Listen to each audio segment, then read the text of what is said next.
All right, welcome back everybody for another deep dive. If you work with cranes or are thinking about it, this one's especially for you. We're talking induced electrical charges and how to stay safe around them. Absolutely. And big thanks to Safety OneSource for helping us bring this topic to light. Couldn't do it without them. For sure, for sure. They're really committed to making sure everyone on a job site goes home safe at the end of the day.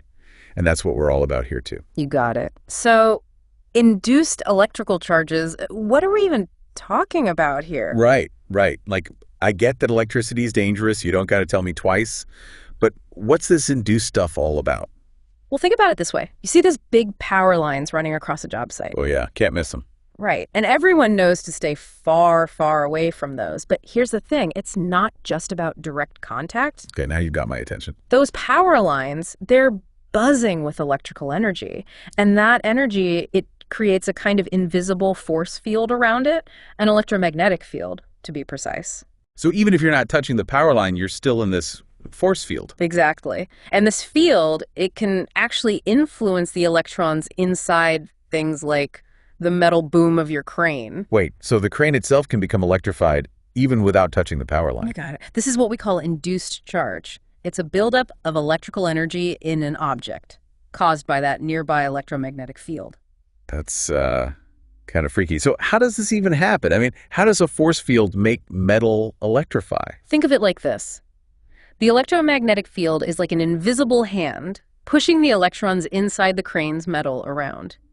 This creates an imbalance, kind of like static electricity, but on a much bigger scale. And that imbalance, that's where the danger lies. So it's not just about avoiding a direct zap from the power line. The crane itself can become a hazard. Precisely. And the scary part is, it's not just power lines we got to worry about. Oh, there's more. Oh, yeah.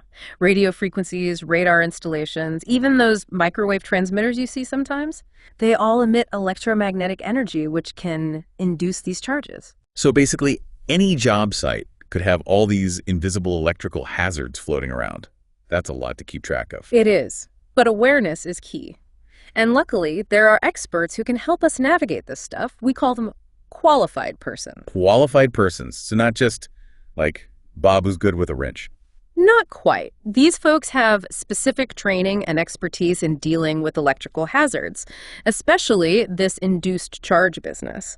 They know how to pinpoint the source, measure its intensity, and tell us exactly what we need to do to stay safe. Okay, so they're like electrical safety detectives. I like it.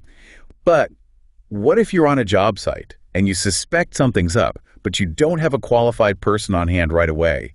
What do you do then? First thing, trust your gut. If something feels off, it probably is. Stop operations immediately. Don't take any chances. Right, safety first.